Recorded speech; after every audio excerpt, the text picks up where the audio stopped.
Josh, did you watch Top Gun several times? I mean, I've seen it multiple times. I'm not enough to where it's like Twister, where I could go back and forth with the dialogue of the entire film. But yeah, I've seen it. Yeah, okay. I figured. And Maverick, did you watch that one?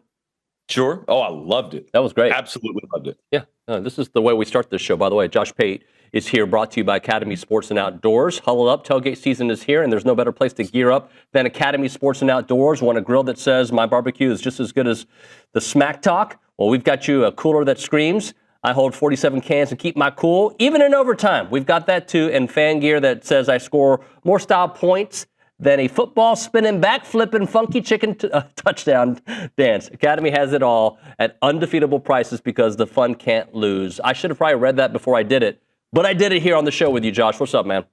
Yeah, you're a professional. You're a professional. So your life changed Saturday night for the better, I would assume, in many to most ways. What was it like?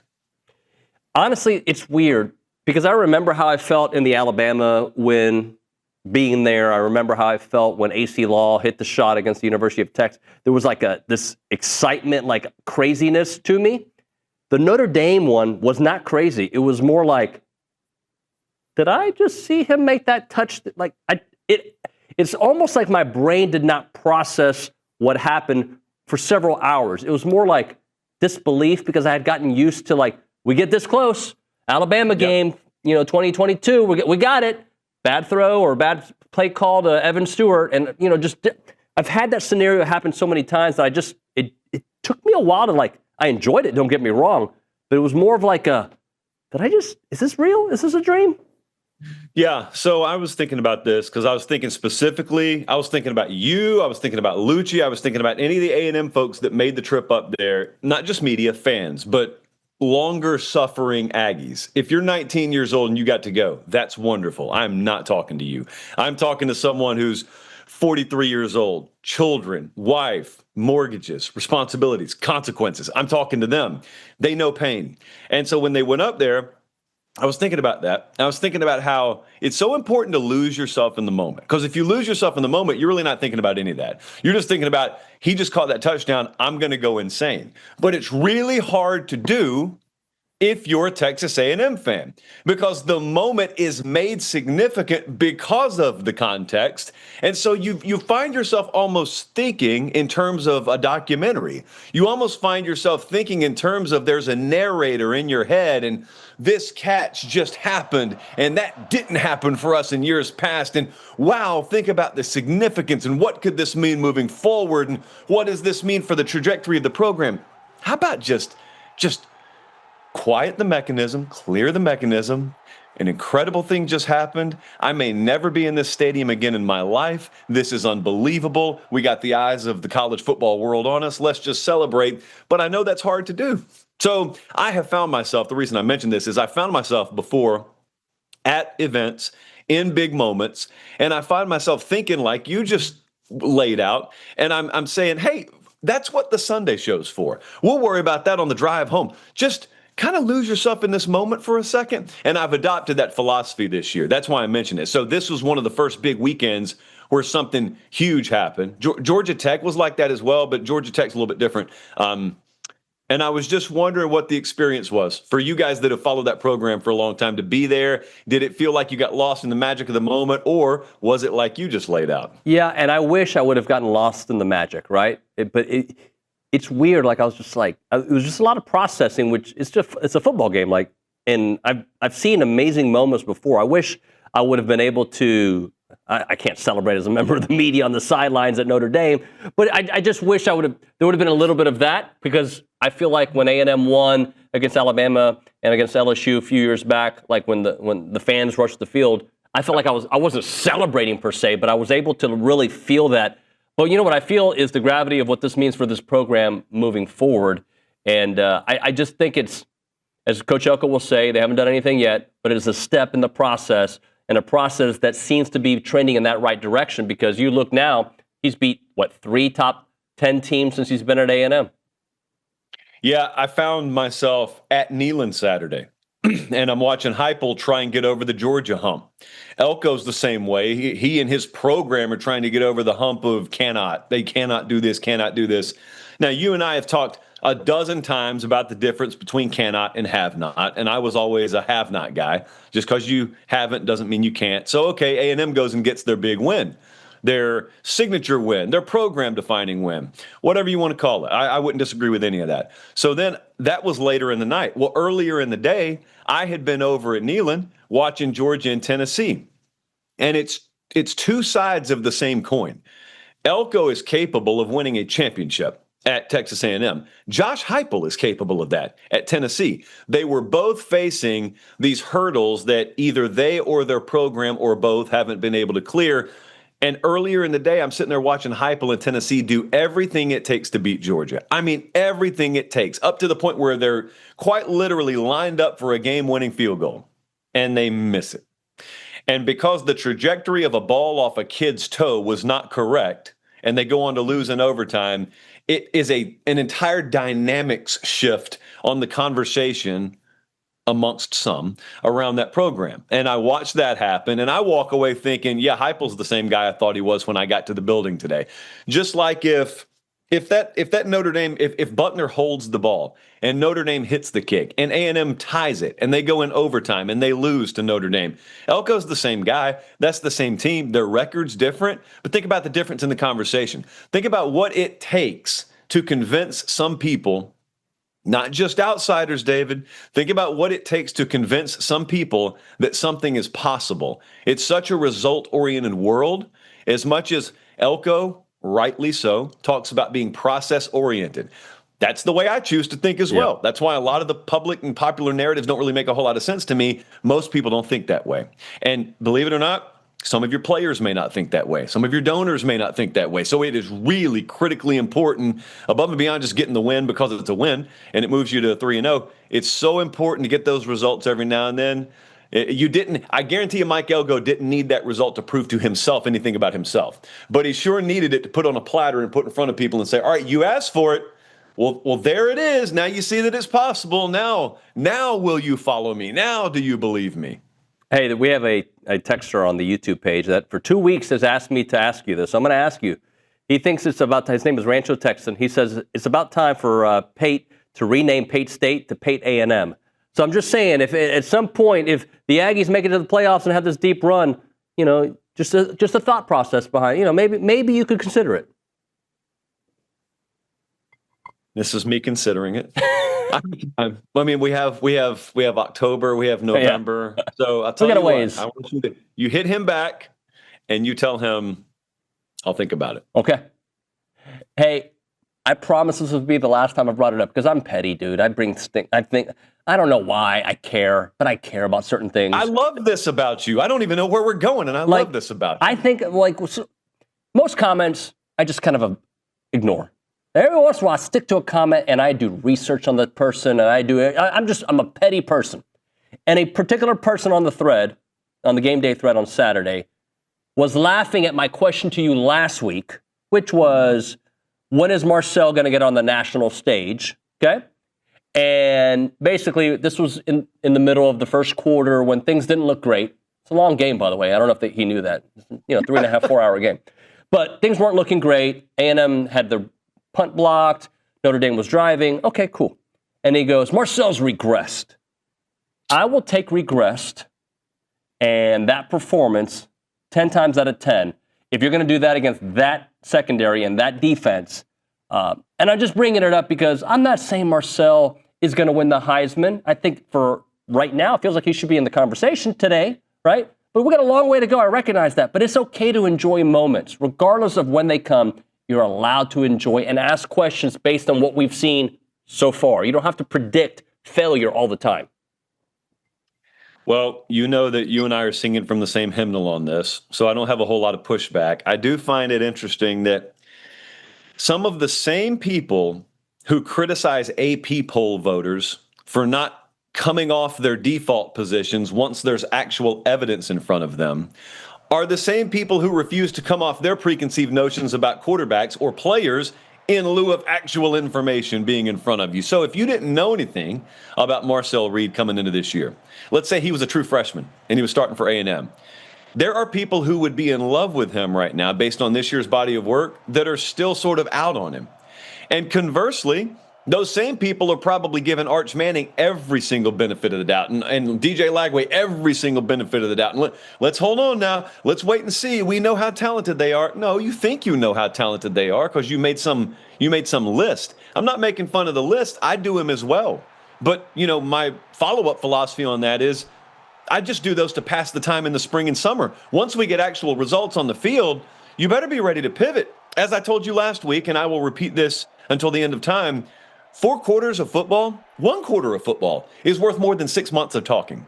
But there are people who talk for 6 months who need to see game after game after game after game of results before they ever even begin to pivot off of their June and July and August assumptions. So I agree with you. In fact, you and I are talking. It's Tuesday morning. I'm going to re-rack my quarterback rankings on the show tonight, and it's going to look so radically different. I had Lagway as the number 1 quarterback in the SEC coming into this year. So I don't know if anyone's watched Florida lately. That has not come to pass. So what would people have said if you and I did this segment, let's say second week fall camp, and you and I boldly said, you know who's going to be a lot better than Lagway or Lenore Sellers, and that's Marcel Reed. They would have laughed at us, and yet we would have been right. Mm-hmm. So that just goes to show you there are no dumb predictions in college football because dumb stuff, unpredictable stuff happens every year. And so you need to just sit there and file it away when it comes to prediction markets. And then when it comes time to actually watch the games and react accordingly. It's not the craziest concept. By the way, he missed some throws in that game. We all know that, right? It could have been better numbers, and he got away with a couple throws he didn't. But again, when you make game-winning plays, and he's done that against USC, the defense let him down. He did that against Auburn, the defense let him down. It shouldn't be held against you what the defense did. Right. So that brings up my next question. How concerned should A&M be about their defense? Well, moderately, I would say. I think that I have watched I've watched a lot of the good teams in person so far. On TV, I've seen every one of them. And I haven't seen anywhere close to a flawless team. I mean, Georgia got a big win the other day. Their secondary got victimized by Josh Pate in Tennessee. We've seen what happened to Bama. LSU, they can't move the ball right now, and they've got a little injury concern at quarterback. I'm just trying to run down the list. I mean, a lot, like Ohio State, you're not really going to see them pushed for a little while. But point being, I mean, Oregon's going to go to Penn State. We're going to get to see them. Everyone's got issues. It goes back to what you just talked about. Which issue are you more comfortable dealing with? Would you rather A&M be like Florida and have a dominant defense right now, having allowed 2 touchdowns offensively in 3 games and yet be 1-2 because they can't get out of their own way offensively? Or would you rather watch the offense shine and say to yourself, all right, our fate rests on Mike Elko being able to elevate the defensive product to a good enough level? Because that's Georgia too. Like Georgia goes into Neyland the other day. You think of Georgia football, you think, we scored 24, that's going to be good enough to win. Well, it wasn't the other day. They needed to score into the 40s to win. They did. So I could walk away from there saying, oh, they won, but yeah, man, that defense is going to cost them. Or I could say, hey, it's week 3 going into week 4. I just got my biggest question about Georgia football answered. That was quarterback. So if I've got that question answered, you're telling me the biggest lingering question I have to stomach is whether Kirby Smart can get a good enough defensive product on the field? I'll take that with Georgia. So it's the same with Texas A&M. I'll take that with Texas A&M. They may go lose 3 games, they may go undefeated, whatever. If I'm going to have a hole in every potential profile of a team out there, there are some I'm more comfortable with than others. I'm comfortable with defense being what the season hinges on with Texas A&M. I love that take, by the way. That's fantastic.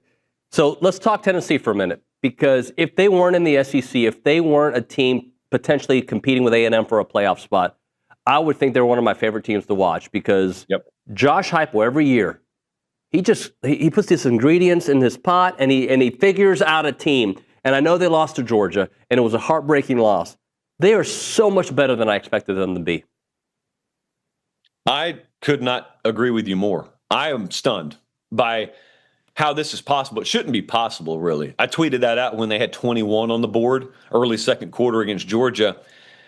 Think about, I wouldn't blame them if their program was wrecked this year. I wouldn't blame them. The stuff that happened with your projected starting quarterback at the end of spring practice is such that the best offensive mind in the world should not really be able to compete in this league. And you should have to be bubble gumming and paper clipping your way to wins. They should be having to win the way South Carolina has, with complementary defense, good special teams breaks, turnover margin plus. That should be Tennessee's best hope. And instead, they just go grab a guy from UCLA by way of App State who was very turnover prone last year, plug him into the system, and it's good to go. But I will tell you this, and I could say there's a lot of correlation between Tennessee and Texas A&M right now. Look at the receivers they've gotten out of the portal, and look at how much better they are at that position and how much it elevates their play week in and week out. That's there. And also just the level of physicality they play with, which Tennessee doesn't get credit for, but they should, because yet again, I'm sitting there watching them, and it's Georgia and them, and no one's given an inch. Through 4 quarters into overtime, Georgia wins the game. It's not because they made them tap out. It's not because Tennessee folded. It's because, the kick went their way instead of our way this time around.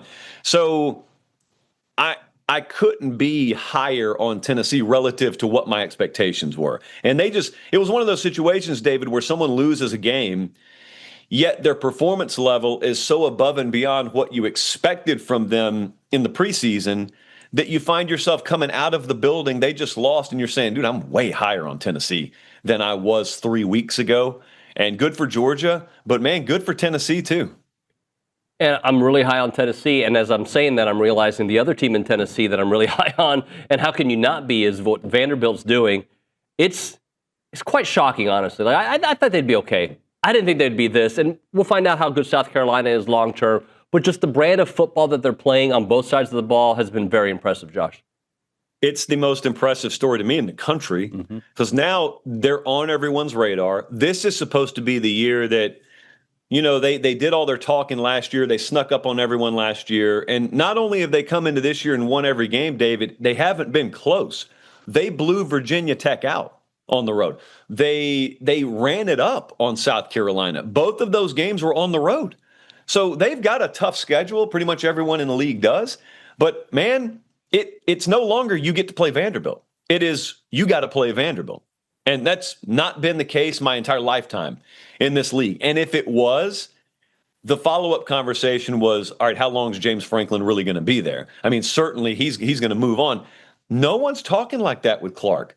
It's like Kenny Dillingham at Arizona State. It's this really unique confluence of events where a stepping stone program just so happens to have found the right guy, and the right guy has a very unique attachment to that university that is such that he may not be looking to leave. The door's wide open because they're incapable of closing it because they're Vanderbilt or because they're Arizona State. But the guy's saying, I don't really care if the door's open. I'm good here for a little while. Hey, Michael on the YouTube page wants me to ask you, I think you did a video on this recently, so if you did, maybe you can paraphrase a little bit, but on the AP poll, get your thoughts on that. My thoughts couldn't be lower. My thoughts are on the ground right now. So I never paid much attention to rankings before this year. I mean, I'm not kidding. I would come into the office and I'd be putting the show together. I would have to ask Jesse, wait, what is so-and-so ranked? Because I never looked. I didn't care. And I started paying attention this year because I noticed other people cared. And I really found out why I didn't care.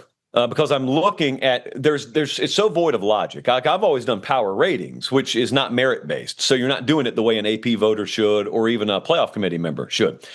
But when I'm looking at a team like Georgia Tech or Vandy, the only separator between them and top 10 teams is it feels like the teams in the top 10 were sort of invited to the party in the preseason. Texas, for example, is in the top 10 right now.